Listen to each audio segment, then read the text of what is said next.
This is Tim from Your 6 Studios. Today in this video I'm going to show you how to install apps on your Fire TV stick. So if you go all the way to the left to find right here, you can see there's an option for the App Store.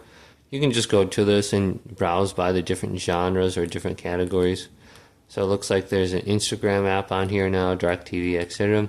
So just scroll on down, you can see the different spotlights and stuff. And you can go up and there should be a more detailed option to find your different apps on here too. You can go to games, all categories, etc., just like that.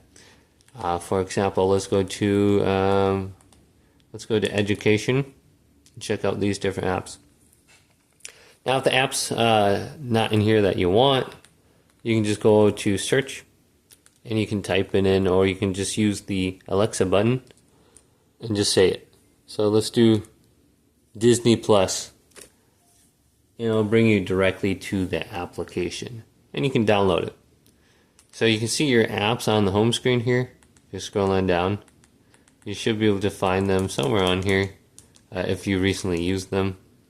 So that's where I usually find them. Otherwise, I have them on my quick menu on the top and go all the right and then go down to my apps, and I should be able to find them under here as well. And then you can move them up to your quick menu. But hopefully this video did indeed help you out.